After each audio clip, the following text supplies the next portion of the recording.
Bismillahirrahmanirrahim. Assalamualaikum warahmatullahi wabarakatuh. Innal hamdalillahi nahmaduhu wa nasta'inuhu wa nastaghfiruh wa na'udzu billahi min shururi anfusina wa min sayyiati a'malina. May yahdihillahu fala mudilla lahu wa may yudlil fala hadiyalah. Asyhadu an la ilaha illallah wahdahu la syarika lah wa asyhadu anna Muhammadan abduhu wa rasuluh sallallahu alaihi wa ala alihi wa sahbihi wa man ittaba'a hudahu ila yaumiddin, amma ba'd.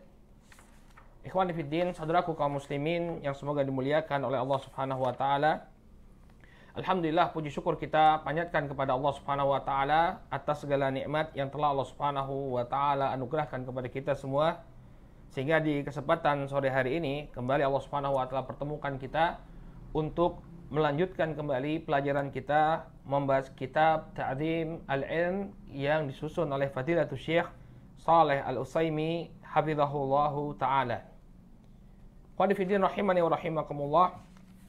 Pada pertemuan yang terakhir kita telah selesaikan muqaddimah dari kitab ini, di mana beliau mengingatkan kepada kita semua tentang pentingnya pengagungan terhadap ilmu. Karena tanpa pengagungan seseorang terhadap ilmu, maka dia tidak akan mendapatkan ilmu yang bermanfaat. Jadi penting seseorang ketika dia ingin mengambil ilmu yang bermanfaat, hendaknya dia mulai dengan pengagungan ilmu. Tanpa adanya pengagungan ilmu, maka dia tidak akan mendapatkan ilmu yang bermanfaat. Kemudian beliau juga mengingatkan kepada kita bahwa sebagian orang menganggap bahwa pengagungan terhadap ilmu ini adalah sikap yang berlebih-lebihan, sikap gulu. Padahal apabila kita mencermati, ya, pengagungan terhadap ilmu inilah yang dituntut, ya, dalam syariat kita. Inilah yang didorong oleh Al-Quran dan Sunnah Nabi SAW, bahkan menjadi sifat atau karakter dari salafun as-salih ridwanullah alaihim ajma'in. Maka jangan kita kemudian, kata beliau, mengikuti seruan orang-orang yang pemalas, seruan orang-orang yang kurang kesungguh-sungguhannya dalam mengagungkan ilmu. Yang hendaknya kita jadikan patokan, yang hendaknya kita tiru adalah generasi awal Islam, para salafun as-salih ridwanullah alaihim ajma'in.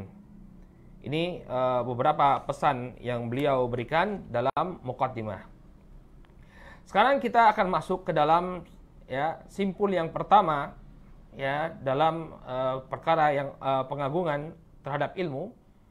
Kata beliau, al-maqidul awal tadhiru wi'a'il ilm. Simpul yang pertama dari pengagungan ilmu adalah membersihkan wadah ilmu. Jadi ilmu ini adalah sesuatu yang akan kita petik. Ya, orang kalau ingin memetik sesuatu, dia akan sediakan wadah. Dia akan sediakan tempat yang bisa untuk menjaga hasil petikannya tersebut. Dialah seseorang itu, kalau dia dikatakan sebagai orang yang cerdas, melainkan dia akan persiapkan tempat yang baik. Bukan tempat yang kotor, bukan tempat yang jorok, ya, tapi tempat yang bersih, tempat yang steril. Untuk kemudian dia ambil petikannya tersebut sehingga tidak terkotori.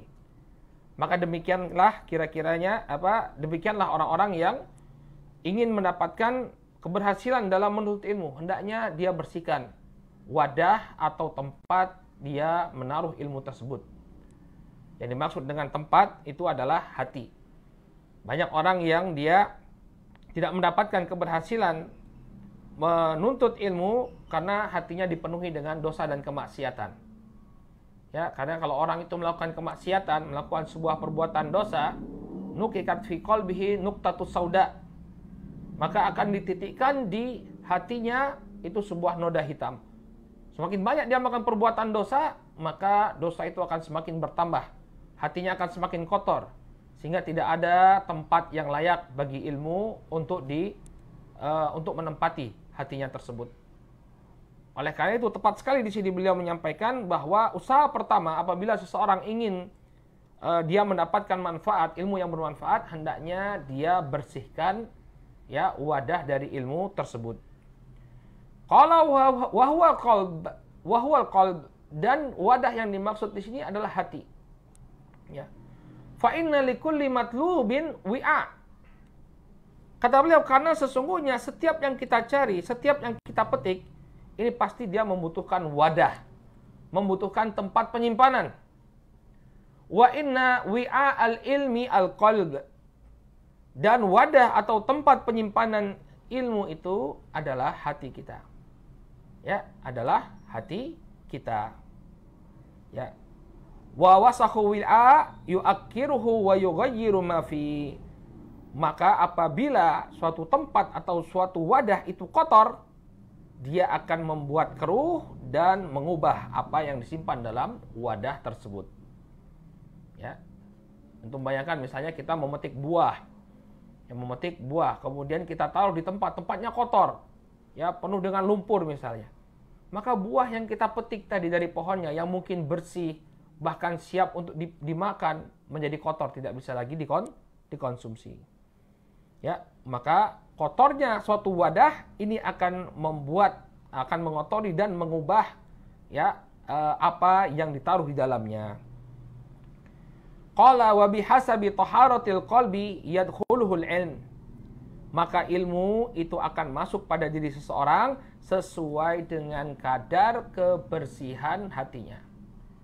Ya, ilmu itu akan masuk kepada seseorang sesuai dengan kadar kebersihan hatinya. Ya. Wa idza izdadat taharatuhu izdadat qabiliyatuhu lil ilm. Semakin bersih hati seseorang, maka akan semakin mudah dia untuk menerima ilmu. Ya. Semakin bersih hati seseorang dari berbagai macam kotoran-kotoran, maka akan semakin mudah baginya untuk menerima ilmu. Oleh karena itulah diriwayatkan dari Al-Imam Syafi'i rahimahullahu ta'ala ketika beliau mengadukan tentang jeleknya hafalan beliau adukan kepada guru beliau Al-Imam Waqi'. Ya. Maka Imam Waqi' memerintahkan Al-Imam Syafi'i untuk membersihkan dirinya dari berbagai macam kemaksiatan, membersihkan hatinya dari berbagai macam kemaksiatan. Kata Imam Syafi'i dalam sebuah bait syair yang masyhur dari beliau, syakautu ila Waqi' su'a hifdhi fa arsyadani ila tarkil ma'asi fa innal ilma nurun wa nurullah lam ya'ti lil asi. Kata Imam Syafi'i rahimahullahu taala, ya, aku mengadukan kepada guruku Waqi' tentang jeleknya hafalanku. Fa arsyadani ila tarkil ma'asi. Maka beliau menasihatkan aku, mengarahkan diriku untuk meninggalkan segala bentuk kemaksiatan. Kenapa? Karena ilmu itu adalah cahaya dan cahaya Allah tidak akan diberikan kepada orang yang bermaksiat. Orang yang hatinya dipenuhi dengan dosa. Orang yang hatinya dipenuhi dengan kemungkaran-kemungkaran, ya, maka ilmu itu tidak akan melekat pada dirinya. Oleh karena itulah kata Syekh Shalih Al-Utsaimin di sini, wa idza izdadat taharatuhu izdadat qabiliyatuhu lil ilm. Semakin bersih hati seseorang, maka akan semakin bertambah penerimaannya terhadap ilmu. Nah, ini sebagai bahan renungan bagi kita semua. Kalau kita sulit memahami ilmu, ya, sulit untuk menghafalkan dalil-dalil Al-Qur'an dan juga sunnah Nabi SAW, maka mungkin wadah ilmu kita yang harus kita bersihkan. Qalbu kita yang harus kita bersihkan. Karena apabila qalbu kita itu bersih, niscaya ilmu itu akan tersimpan dengan baik. Ya. Lalu di sini beliau membawakan permisalan yang sangat baik. Qala wa mathalul ilmi fil qalbi ka nuril misbah. Perumpamaan ilmu yang ada pada diri seseorang ini seperti cahaya lentera. Ya, cahaya yang ada di lentera. Ya. Insafa zujajuhu sya'at anwaruhu. Apabila lentera tersebut kacanya bersih, ya, apabila lentera tersebut kacanya bersih, maka cahayanya akan menyebar. Ya, maka cahayanya akan menyebar. Ya. Kemudian wa in latakhathu al-awsahu kasafat anwaruh. Namun sebaliknya, apabila kaca tersebut tertutupi dengan kotoran, maka cahayanya pun akan tertutup. ya cahayanya pun akan tenggelam. Coba kalau antum perhatikan lampu orang zaman dulu ya, dia ada minyak, kemudian di di tengah-tengahnya, di tengah-tengah lampu tersebut ada sesuatu yang dibakar ya. Ada sesuatu yang dibakar untuk kemudian inilah yang menimbulkan cahaya. Kemudian ditutup dengan kaca. Nah, kalau kacanya ini bersih, maka dia bisa menerangi ruangan yang kegelapan.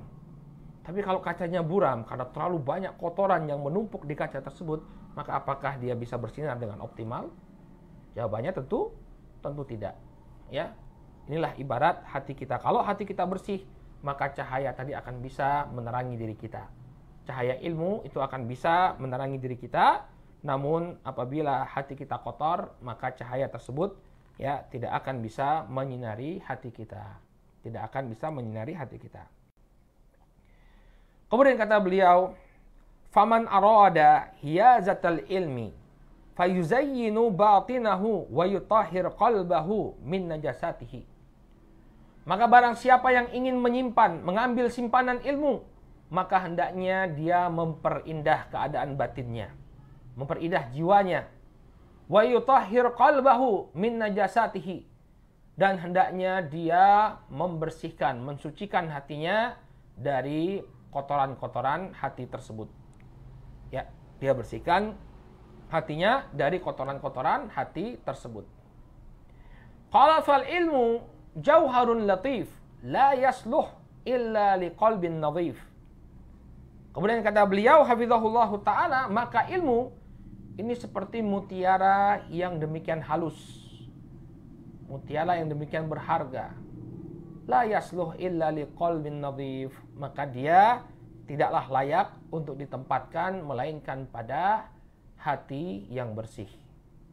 Ya, kalau orang punya mutiara, nggak mungkin kemudian mutiara itu diletakkan di tempat yang kotor, diletakkan di tempat sampah. Mungkin nggak ada orang punya mutiara lalu dia buang mutiaranya di tempat sampah. Orang pasti akan mengatakan, ya ini adalah sebuah perbuatan yang tidak pantas. Harusnya ditaruh di tempat yang bersih, yang bisa menunjukkan keindahan mutiara tersebut. Ya, maka inilah ibarat ya perumpamaan ilmu. Ilmu itu bagaikan mutiara, tidak layak untuk ditempatkan melainkan di tempat yang bersih. Ya, sehingga hati yang menjadi tempat, hati yang menjadi wadah ilmu itu haruslah hati yang bersih. Qala wa taharatul qalbi tarji'u ila aslaini azimain. Kemudian kata beliau hafizahullah taala, dan kesucian hati yaitu kembali kepada dua pondasi yang agung. Jadi apa yang dimaksud dengan taharatul qalb, ya kebersihan hati? Maka perkara inti yang harus dibersihkan ya dari hati kita itu ada dua. Qala ahaduhuma taharatuhu min najasati syubuhat. Yang pertama adalah hendaknya hati itu disucikan dari kotoran-kotoran syubhat. Ya, berupa pemikiran-pemikiran yang menyimpang, ya, berupa penyimpangan-penyimpangan dan kesesatan, maka hendaknya hati itu dibersihkan dari segala bentuk pemikiran-pemikiran yang menyimpang. Qala wal akharu taharatuhu min najasati syahawat.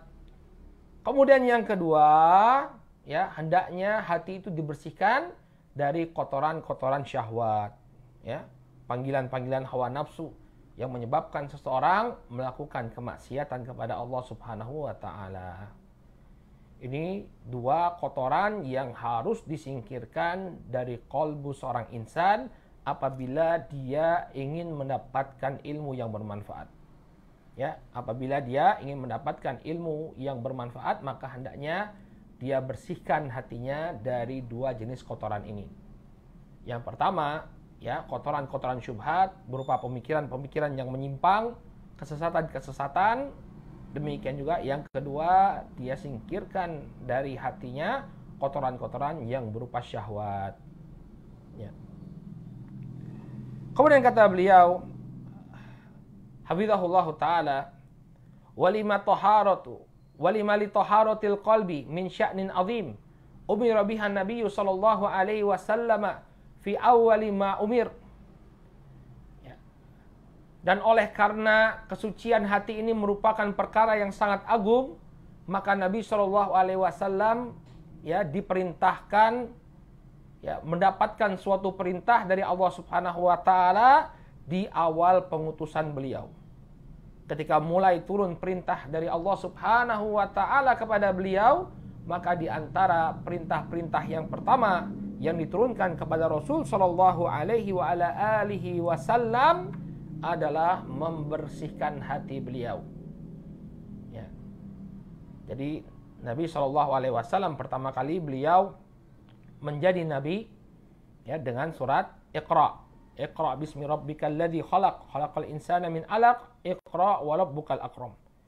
Ketika beliau alaihi salatu wassalam ya melakukan tahannuts ya berdiam diri untuk beribadah di dalam gua Hira, turun firman Allah Subhanahu wa taala dalam surat Al-Alaq ya dari ayat yang pertama sampai ayat yang kelima. Iqra bismi rabbikal ladzi khalaq dan seterusnya.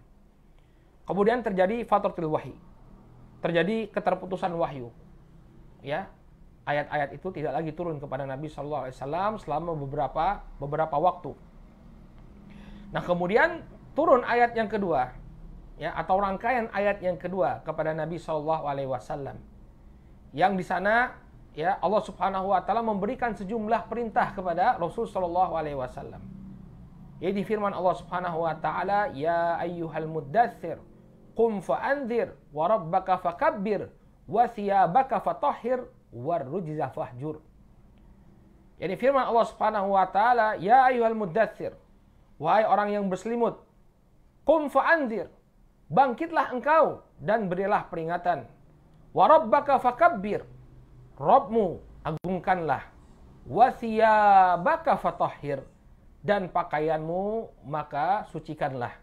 War rujza fahjur, dan kekejian ya perkara-perkara yang kotor hendaknya engkau jauhi."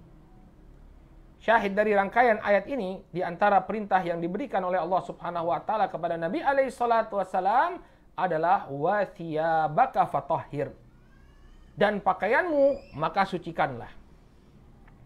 Ya. Inilah yang dimaksud oleh beliau hafizahullah taala.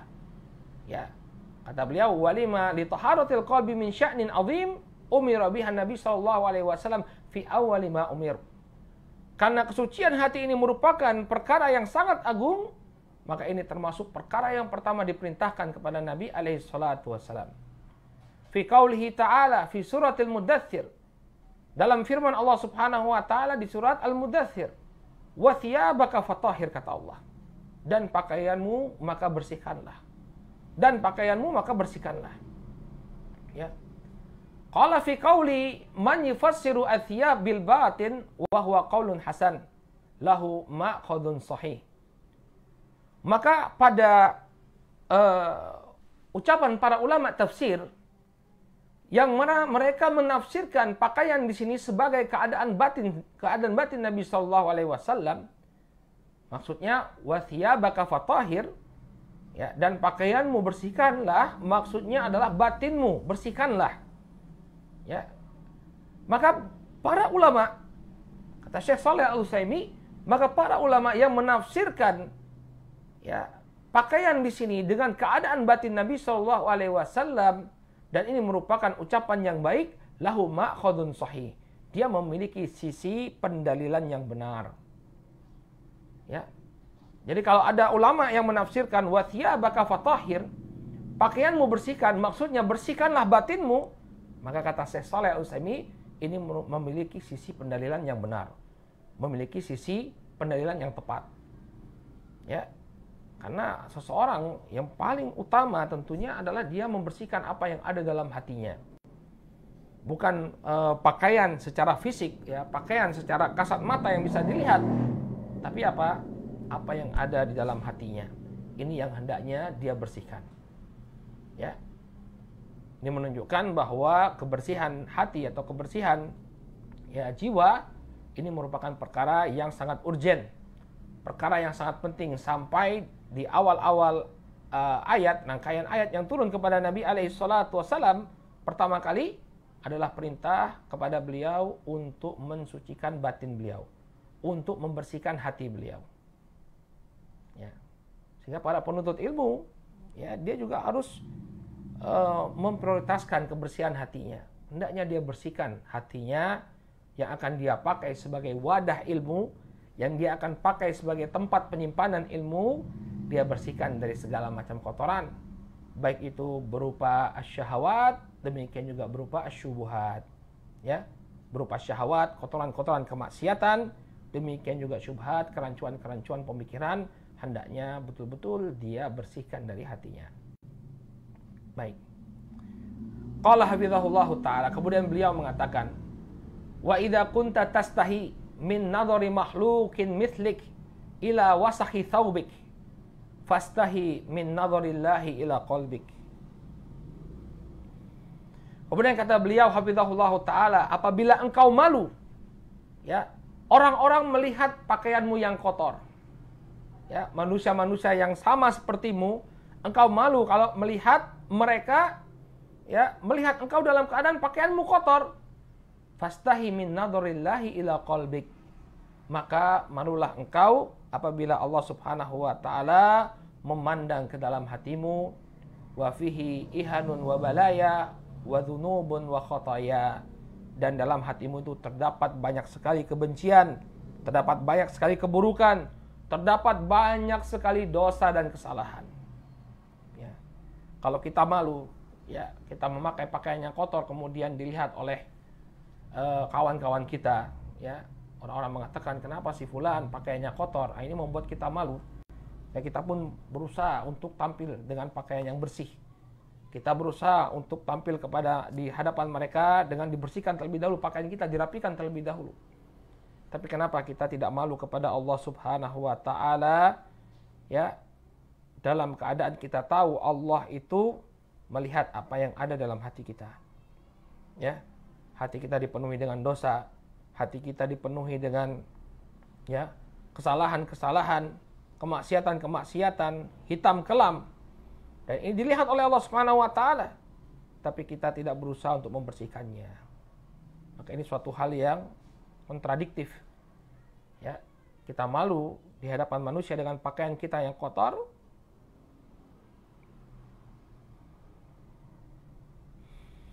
tapi kita tidak malu kepada Allah Subhanahu wa taala dengan hati yang bergelimang kotoran, ya. Maka yang dilihat oleh Allah Subhanahu wa taala pada diri seseorang adalah hatinya. Ya, kata beliau di sini, qala Muslim, ya, qala Muslim Ibnu Hajjaj rahimahullahu taala, berkata Imam Muslim Ibnu Hajjaj, ya, ini Imam Muslim bin Hajjaj An-Naisaburi, sahibus sahih, penulis kitab As-Sahih, ini Sahih Muslim.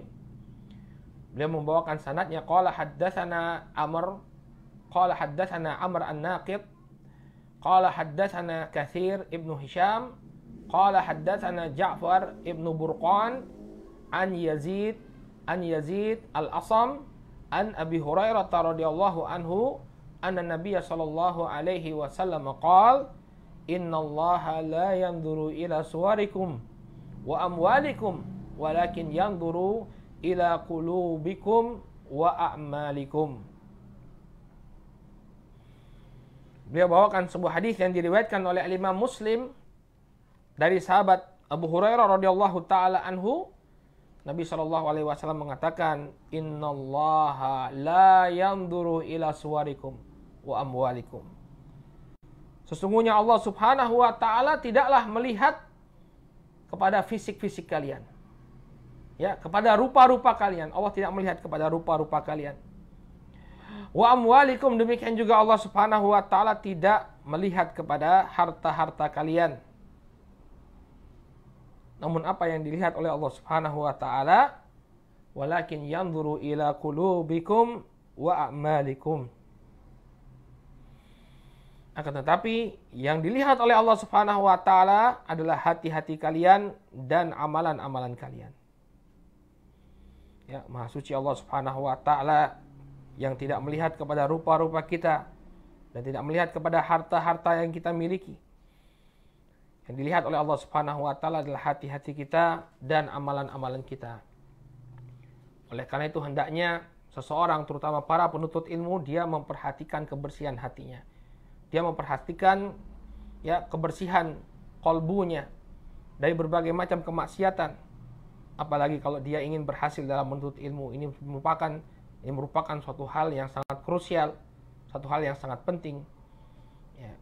Dan ilmu yang dimaksud di sini adalah ilmu yang bermanfaat, bukan hanya sekedar wawasan saja. Kita dapati orang-orang kafir, ya, orang-orang orientalis, ya, mereka belajar, mereka memiliki ilmu. Ya. Padahal mereka bergelimang dengan kemaksiatan, dan kemaksiatan mereka yang terbesar adalah kekufuran. Maka bagaimana kita menjawab pertanyaan sebagian orang? Katanya, ya, yang namanya ilmu ini akan diberikan kepada orang yang hatinya bersih. Lah itu para orientalis, mereka memiliki ilmu, padahal mereka kufur kepada Allah Subhanahu wa taala. Maka jawabannya mudah, barakallahu fikum. Ilmu yang dimaksud di sini adalah ilmu nafi', ilmu yang bermanfaat. Ilmu yang melahirkan amalan. Ilmu yang membawa seseorang semakin dekat kepada Allah Subhanahu wa taala. Bukan hanya wawasan saja. Ya, sehingga bisa saja orang-orang kafir itu, ya, dengan dosa-dosa yang mereka lakukan, dengan kemaksiatan yang mereka lakukan, bahkan dengan kekufuran yang mereka lakukan, mereka mendapatkan ilmu berupa wawasan. Akan tetapi apakah ilmu yang ada pada diri mereka membawa mereka dekat kepada Allah Subhanahu wa taala? Apakah ilmu yang ada pada diri mereka kemudian, ya, membuat mereka menjadi sosok-sosok yang taat? Maka jawabannya tidak. Ilmu yang mereka peroleh hanya sekedar wawasan saja, bukan ilmu yang bermanfaat. Maka barang siapa yang menginginkan ilmu yang bermanfaat, hendaknya dia betul-betul bersihkan hatinya dari segala macam kotoran. Ya, ilmu inilah yang kita harapkan. Ilmu yang membawa kita pada amalan, ilmu yang membawa kita semakin dekat kepada Allah Subhanahu wa taala, ilmu yang membuat kita semakin takut kepada Allah Subhanahu wa taala sebagaimana yang Allah firmankan, "Innama yakhsyallaha min ibadihil ulama." Hanya saja yang takut kepada Allah Subhanahu wa taala dari kalangan para hambanya adalah orang-orang yang berilmu. Ini yang kita harapkan. Bukan ilmu sekedar wawasan sebagaimana yang dimiliki oleh para orientalis. Ya.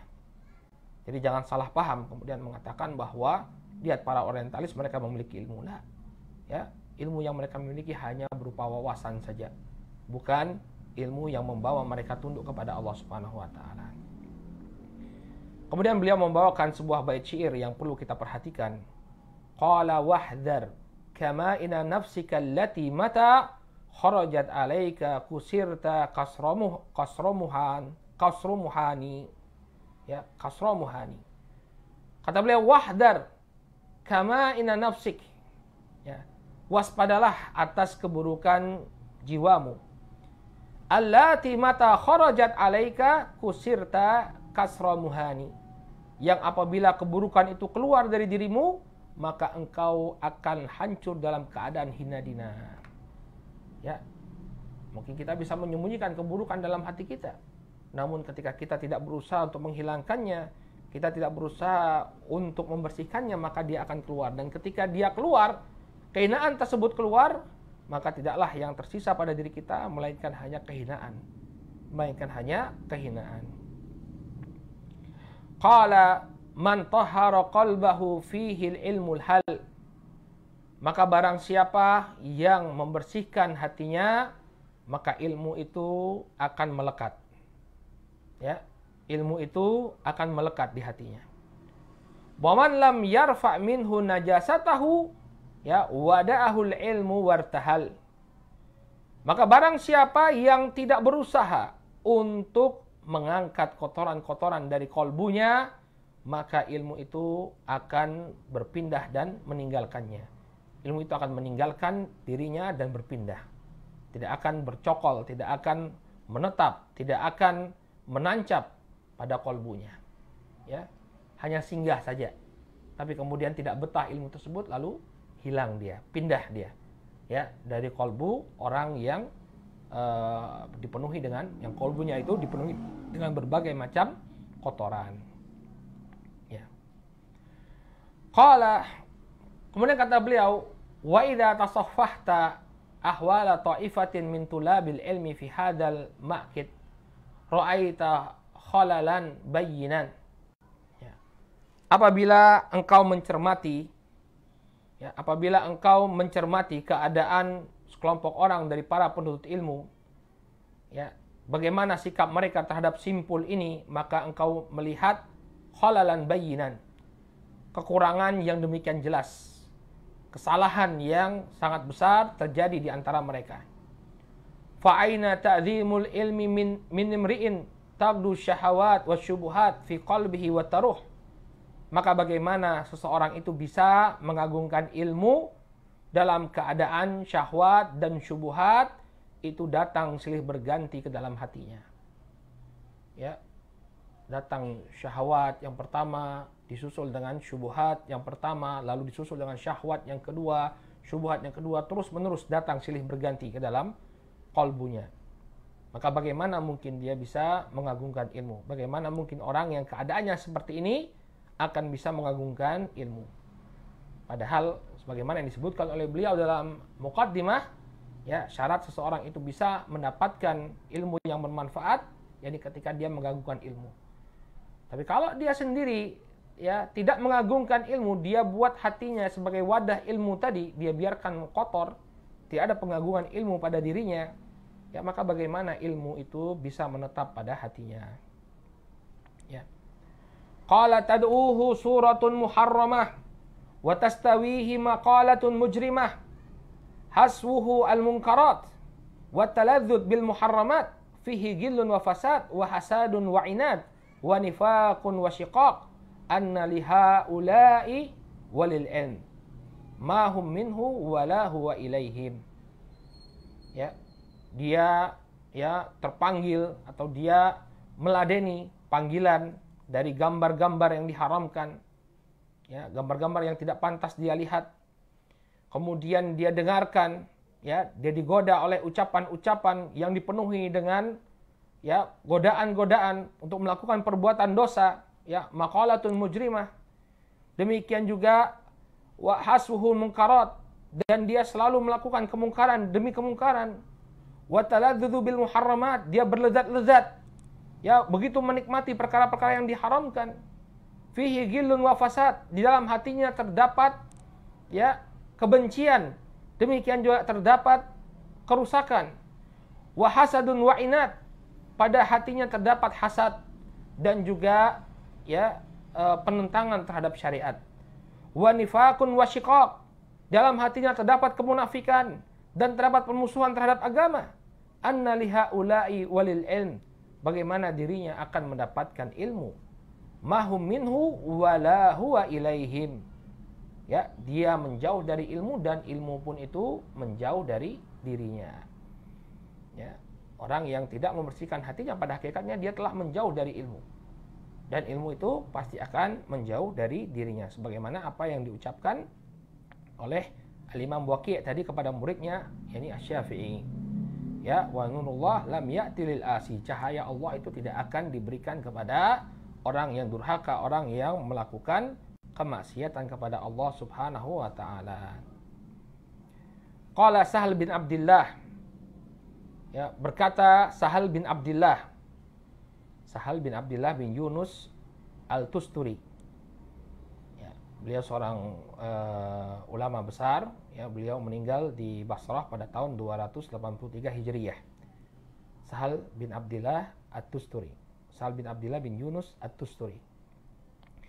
Beliau mengatakan haramun ala qalbin an yadkhulahu nur wa fihi syai'un mimma yakrahu Allahu azza wa jal. Beliau mengucapkan ucapan yang senada dengan apa yang diucapkan oleh Al-Imam Waqi' kepada Al-Imam Syafi'i. Kata beliau, haramun ala qalbin an yadkhulahu nur. Haram bagi hati untuk dimasuki cahaya. Tidak akan bisa hati itu dimasuki oleh cahaya, wa fihi syai'un mimma yakrahullahu azza wa jal, dan di dalamnya ada sesuatu yang dibenci oleh Allah azza wa jal. Yang dimaksud dengan cahaya di sini adalah ilmu. Ya, maka haram ilmu itu masuk ke dalam sebuah hati yang di dalamnya terdapat perkara yang dibenci oleh Allah azza wa jal. Ini sama dengan apa yang diucapkan oleh Al-Imam Waqi' kepada Al-Imam Syafi'i rahimahumullahu ta'ala. Taib. Jadi ini yang disampaikan oleh beliau pada poin yang pertama, barakallahu fikum, ya, bahwa seseorang apabila dia ingin mengagungkan ilmu dan berhasil dia dalam menuntut ilmu, maka perkara pertama yang hendaknya dia lakukan adalah dia membersihkan wadah tempat ilmunya tersebut. Ya, yaitu qalbunya, hatinya. Hendaknya dia bersihkan hatinya agar kemudian hati tersebut bisa ditempati oleh ilmu dan ilmu itu betah, ya, untuk menetap di dalam hatinya tersebut. Wallahu taala a'lam. Ini poin yang pertama atau simpul yang pertama dari pengagungan ilmu. Sekarang kita masuk ke poin yang kedua. Qala al-maqidu tsani ikhlasun niyati fi. Ya. Simpul yang kedua, poin yang kedua dari pengagungan ilmu adalah mengikhlaskan niat dalam menuntut ilmu. Ya, mengikhlaskan niat dalam menuntut ilmu. Qala inna ikhlasal a'mali asasu qabuliha. Sesungguhnya mengikhlaskan niat dalam amalan ini merupakan pondasi, ya, merupakan pondasi amalan tersebut untuk diterima. Ya, sebagaimana yang dijelaskan oleh para ulama bahwa suatu amalan ini akan diterima oleh Allah Subhanahu wa taala apabila, ya, dua pondasi utamanya ini terpenuhi. Yang pertama adalah ikhlasun niyah, yang kedua adalah al-ittiba'. Yang pertama adalah mengikhlaskan niat. Ya, ini adalah syarat yang pertama. Innamal a'malu binniyat. Sesungguhnya amalan-amalan itu tergantung dengan niatnya. Jadi kalau dia niatnya ikhlas karena Allah Subhanahu wa taala, maka akan diterima. Yang kedua adalah al-ittiba', ya, mengikuti Nabi alaihi salatu wasalam. Maka beliau ingatkan di sini, inna ikhlasal a'mali asasu qabuliha. Sesungguhnya mengikhlaskan amalan ini merupakan pondasi amalan tersebut untuk diterima. Ya. Wasullamu wusuliha, demikian juga dia adalah tangga, ya, tangga untuk meraih, ya, atau tangga agar amalan tersebut diterima oleh Allah Subhanahu wa taala. Ya, atau wasullamu wusuliha, tangga untuk menuju, ya, diterimanya amalan tersebut. Qala ta'ala, Allah Subhanahu wa ta'ala berfirman, "Wa ma umiru illa liya'budullaha mukhlishina lahuddina hunafa."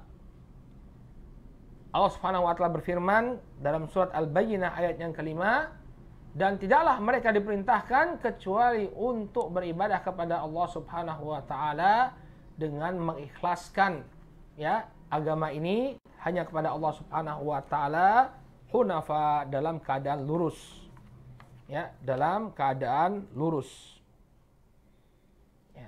Jadi mereka diperintahkan untuk ikhlas.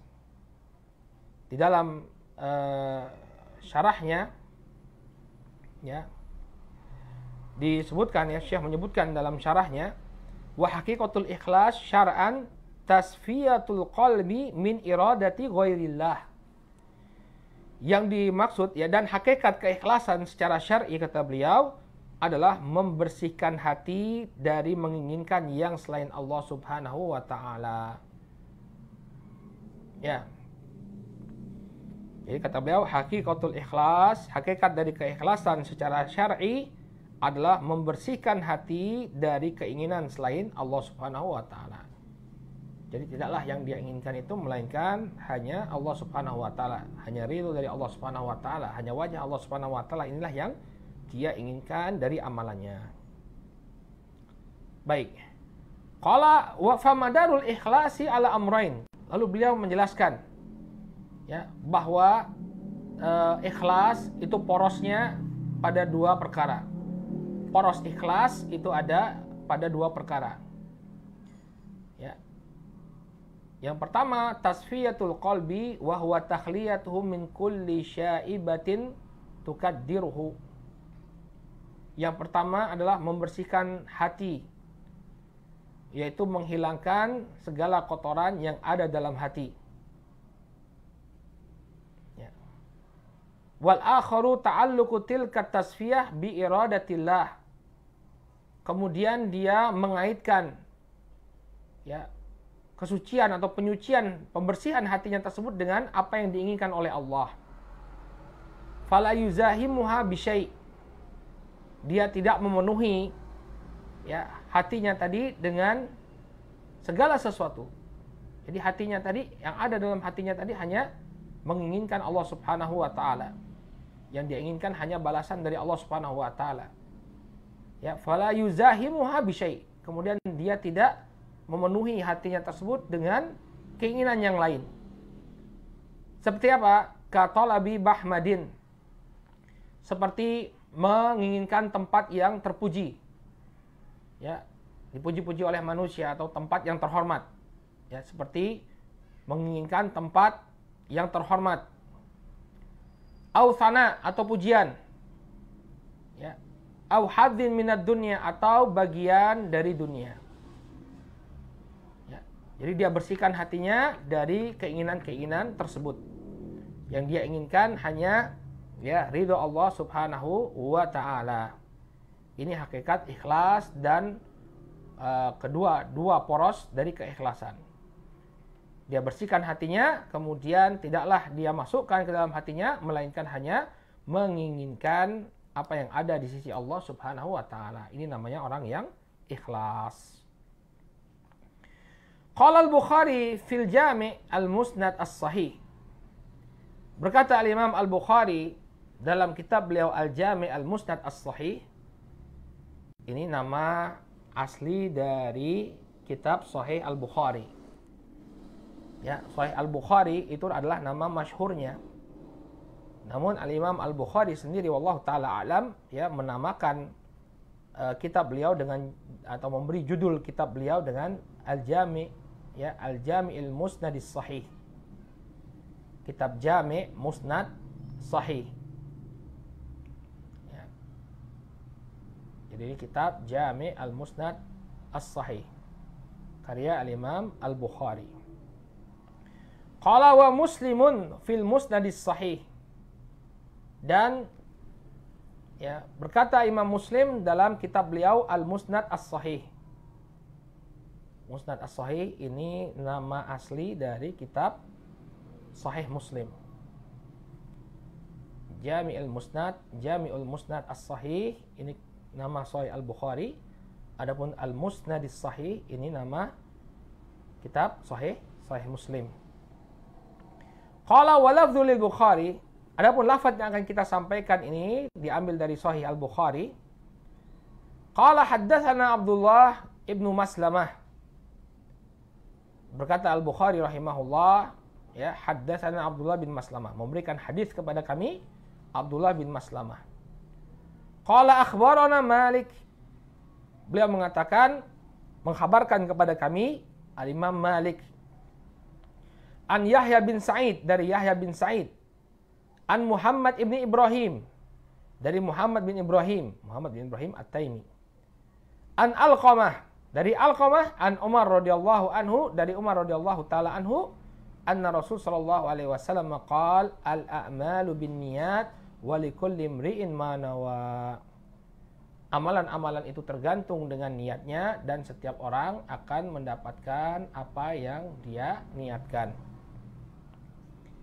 Ya, ini dalil yang menunjukkan perlunya seorang penuntut ilmu untuk kemudian meluruskan niatnya. Ya, hendaknya yang dia cari adalah ya apa yang ada di sisi Allah Subhanahu wa taala. Ridho Allah Subhanahu wa taala yang dia cari. Ya. Karena apa? Amalan itu tergantung dengan niatnya. Kalau yang dia cari apa yang selain dari Allah Subhanahu wa taala, selain balasan dari Allah, maka niscaya dia akan dapatkan. Namun dia tidak akan mendapatkan apa yang dijanjikan oleh Allah Subhanahu wa taala kepada dirinya dengan amalan tersebut. Ya, karena kelanjutan hadisnya innamal a'malu binniyat wa innamal likulli imri'in ma nawa faman kanat hijratuhu ila Allah wa rasulihi fa hijratuhu ila Allah wa rasulih. Wa man kanat hijratuhu lidunya yusibuha aw imra'atin yankihuha fa hijratuhu 'ala ma hajara ilaih.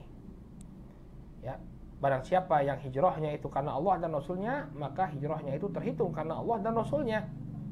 Barang siapa yang hijrahnya itu ya karena ingin mendapatkan dunia atau mendapatkan wanita untuk dia nikahi, maka maka hijrahnya tersebut akan dibalas sesuai dengan apa yang dia inginkan. Baik, dengan apa yang dia niatkan. Qala wa ma sabaqa man sabaq wala wasala man wasal minas salafis salihin illa bil ikhlasi lillahi rabbil alamin. Kemudian kata beliau, hafizahullah taala, tidak ada yang mendahului dan berhasil ya meraih keberhasilan, meraih kesuksesan dalam menuntut ilmu dari kalangan salafus saleh melainkan dengan keikhlasan kepada Allah Rabbul Alamin. Tidak ada seorang pun dari salafuna saleh ridwanullah alaihim ajmain yang berhasil menuntut ilmu tanpa keikhlasan. Ya, tidak ada di antara mereka yang berhasil dalam menuntut ilmu melainkan ya diiringi dengan keikhlasan, diiringi dengan keikhlasan. Baik. Qala Abu Bakar Al-Marudhi, berkata Abu Bakar Al-Marudhi salah seorang dari muridnya Imam Ahmad ibn Hanbal rahimahumullah. Ya, Abu Bakar Al-Marudhi salah seorang muridnya Imam Ahmad bin Hanbal. Beliau mengatakan sami'tu rajulan yaqulu li Abi Abdillah Ahmad ibn Hanbal. Beliau mengatakan, aku mendengar seorang laki-laki mengatakan kepada Abu Abdillah, yang dia maksud adalah Ahmad bin Hanbal. Wa dzakara lahu as-sidq wal ikhlas. Kemudian orang tersebut menyebutkan di hadapan Al-Imam Ahmad bin Hanbal tentang kejujuran dan keikhlasan. Faqala Abu Abdillah bihadza irtafa'al qaum. Dengan perkara ini ya kedudukan sebuah kaum akan terangkat, kata beliau. Ya, kedudukan sebuah kaum ini akan terangkat. Ini dengan apa? Dengan kejujuran dan keikhlasan. Ya. Yarfa'illahu alladziina aamanu minkum walladziina utul ilma darajat. Allah akan mengangkat orang-orang yang beriman di tengah-tengah kalian dan orang-orang yang diberikan ilmu beberapa derajat.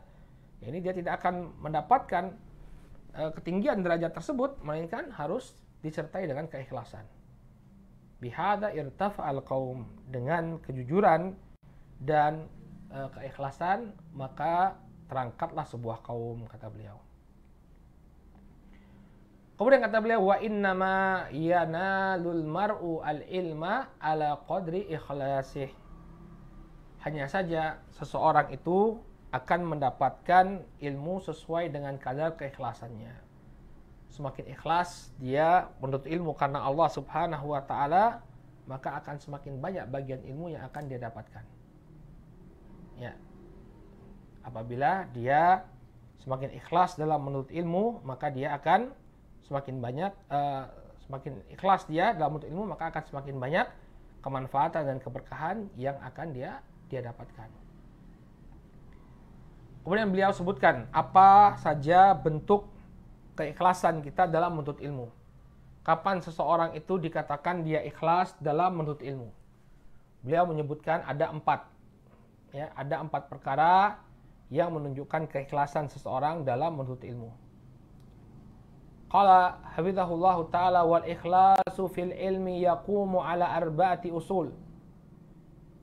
Keikhlasan dalam menuntut ilmu ini tegak di atas 4 pondasi. Biha tatahaqqaq niyatul ilmi lil muta'allimi idza qasadaha.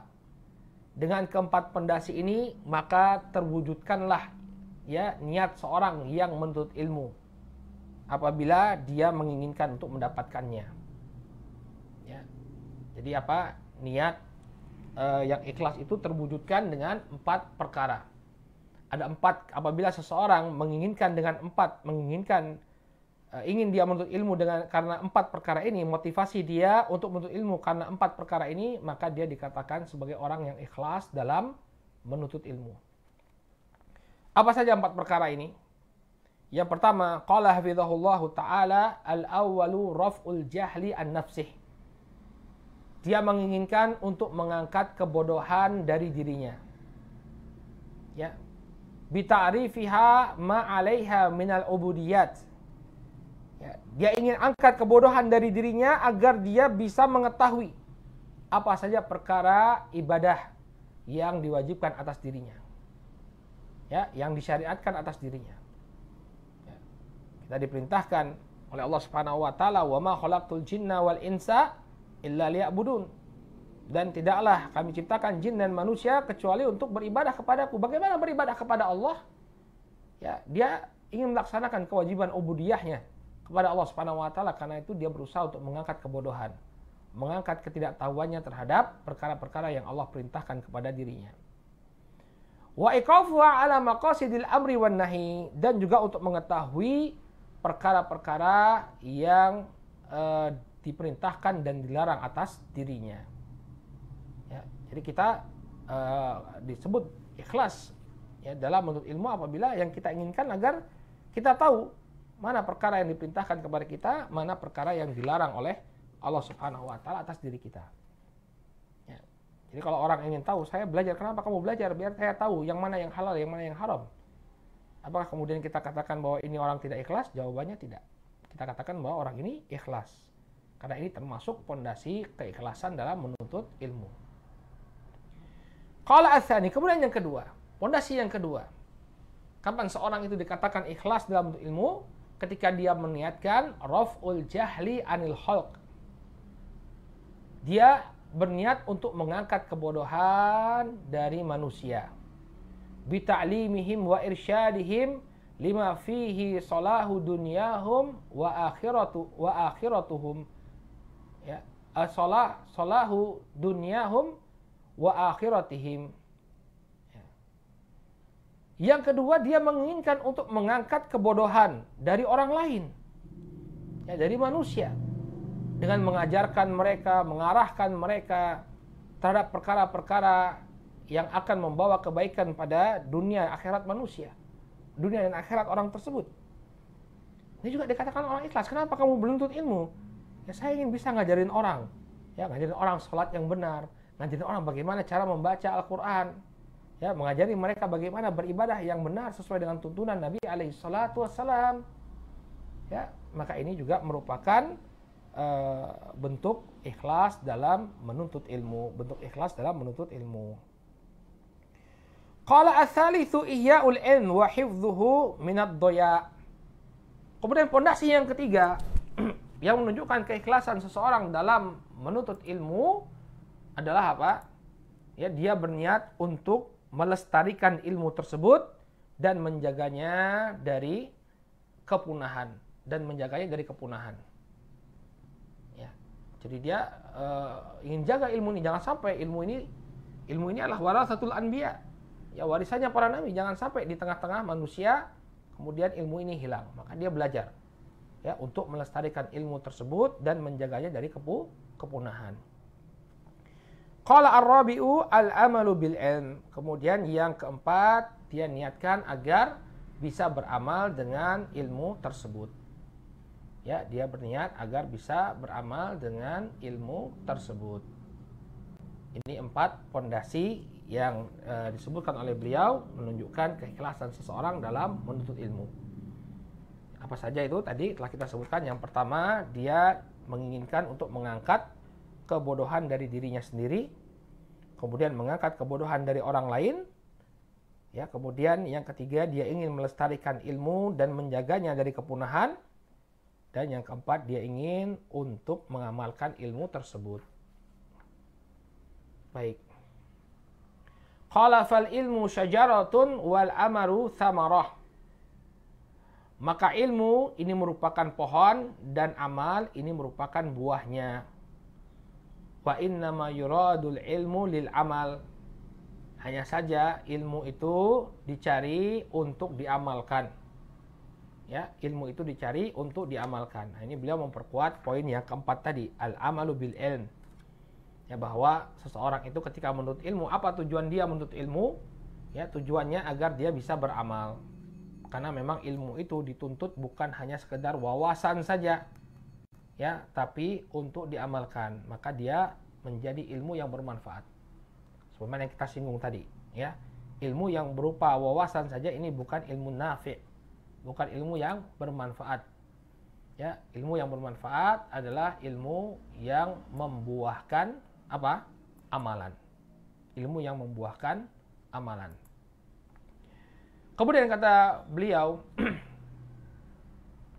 walaqad kana salaf rahimahumullah yakhafuna ya fawatal ikhlas fi talabihim lil ilm atau fi talabihim al ilma.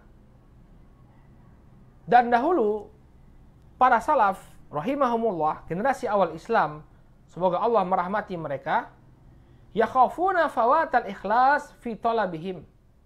Mereka sangat mengkhawatirkan hilangnya keikhlasan dalam atau ketika mereka mencari ilmu. Fayatawarra'una aniddi'aihi la annahum lam yuhaqqiquhu fi qulubihim. Maka mereka adalah orang yang sangat berhati-hati dalam mengklaim keikhlasan. Kita tidak akan dapati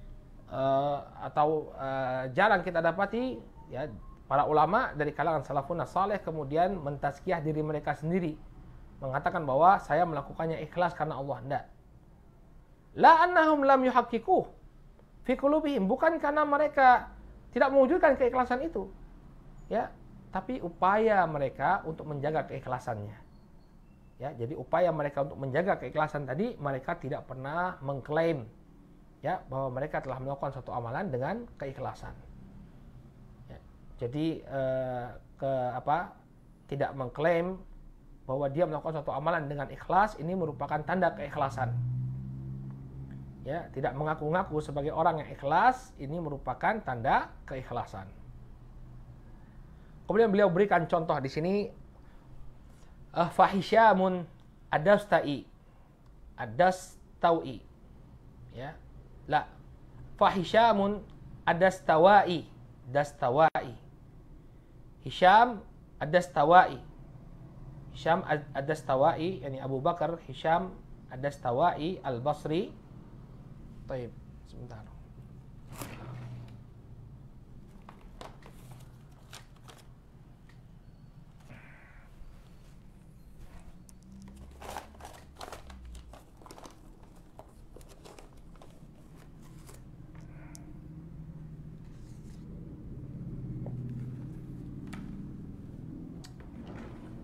Oh, ini dia. Sebentar. Mohon maaf, HP saya udah mau habis baterainya.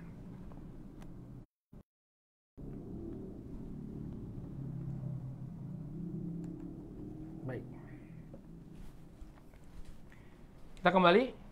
Hisham ad-Dastawai, beliau adalah Abu Bakar Hisham ad-Dastawai al-Basri.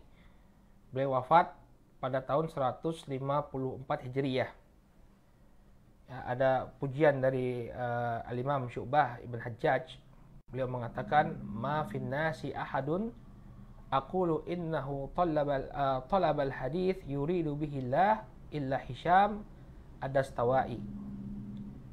Syu'bah mengatakan, tidaklah ada manusia ya yang bisa aku katakan bahwa dia menuntut ilmu atau mencari hadis.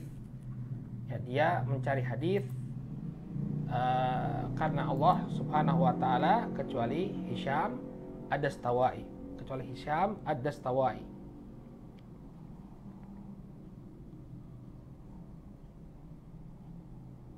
Ya.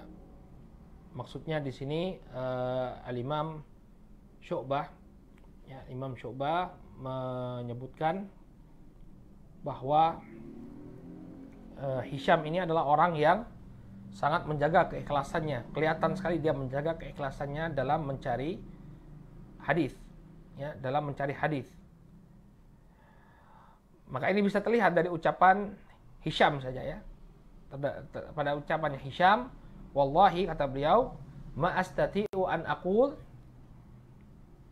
ya, wallahi ma astati' an aqul inni dhahabtu yauman atlubul hadith uridu bihi wajh Allah azza wajal. Ya benar apa yang diucapkan oleh Syu'bah tadi ya, bahwa Hisham ini adalah orang yang benar-benar apa? Yang benar-benar menuntut hadis atau mencari hadis karena Allah Subhanahu wa taala. Ya, kelihatan dia sendiri mengatakan, demi Allah ma astati an aqul, aku tidak bisa mengatakan inni dhahabtu yauman atlubul hadis uridu bihi wajh Allah azza wajal. Ya. Saya tidak bisa untuk mengatakan, ya, tidak sanggup bagiku, demi Allah tidak sanggup bagiku untuk mengatakan sesungguhnya aku pergi pada suatu hari untuk mencari hadis ya dengan tujuan mengharap wajah Allah azza wajal. Ya. Jadi justru apa? Mereka sangat berhati-hati untuk mengklaim keikhlasan. Mengklaim bahwa mereka ikhlas dalam menuntut ilmu. Dan ini justru menjadi ciri-ciri mereka, menjadi ciri bahwa orang itu ikhlas. Apa cirinya seorang itu ikhlas? Dia tidak mengklaim bahwa dirinya ikhlas. Ini justru menjadi ciri orang yang ikhlas.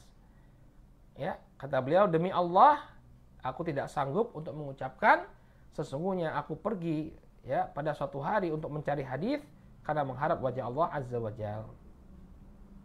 Ya.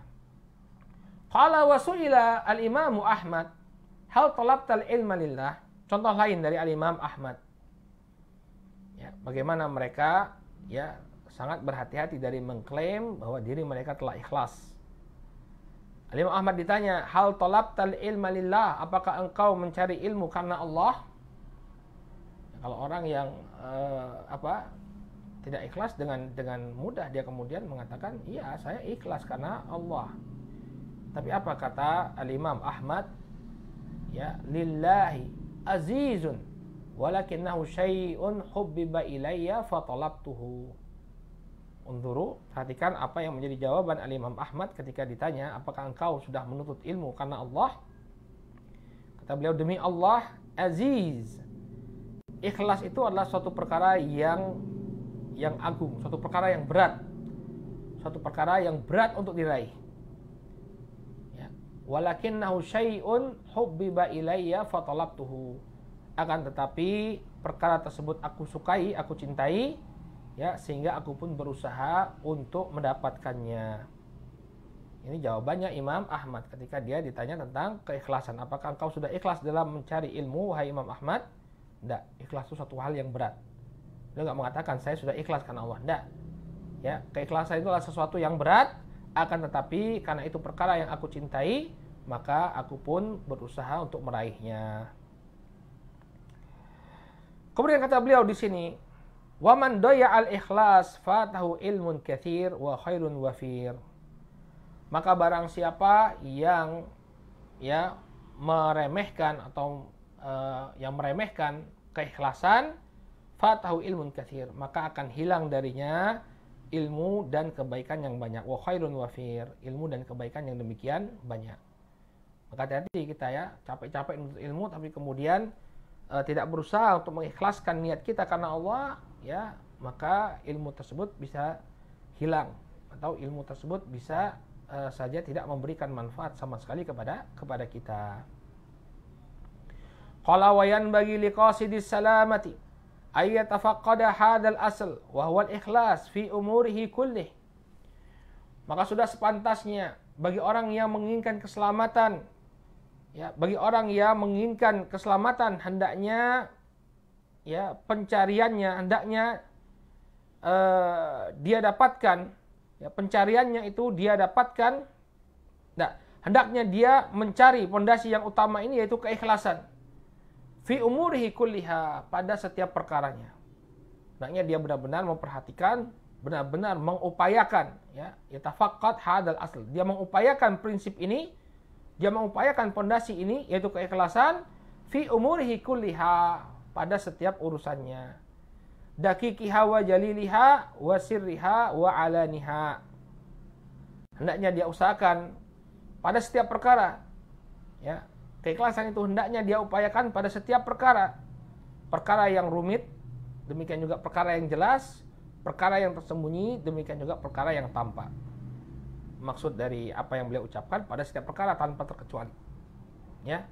dalam menuntut ilmu, dalam amalan kesehariannya, dia mengupayakan keikhlasan dalam segala urusannya. Wa yahmilu ala hada tafakkud syiddatu mu'alajatin niyah. Dan bagaimana caranya bagi dia untuk berusaha mendapatkan tadi, ya ini pencariannya tersebut dia dapatkan dengan meluruskan niatnya. Selalu berusaha untuk meluruskan niatnya. Ya. Sebagaimana diucapkan oleh Sufyan Ats-Tsauri, ma'alajtu syai'an asyadda alayya min niyati li'annaha tataqallabu alayya.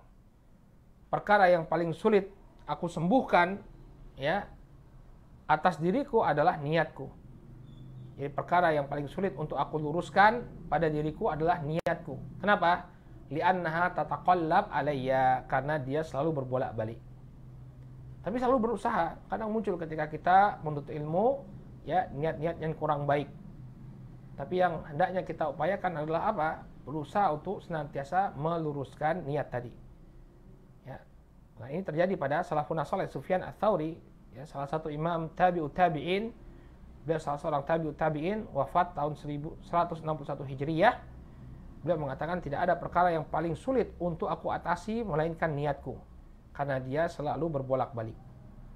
Ya, kita bisa bayangkan betapa sulitnya untuk meluruskan niat, tapi yang diinginkan dari kita adalah usaha.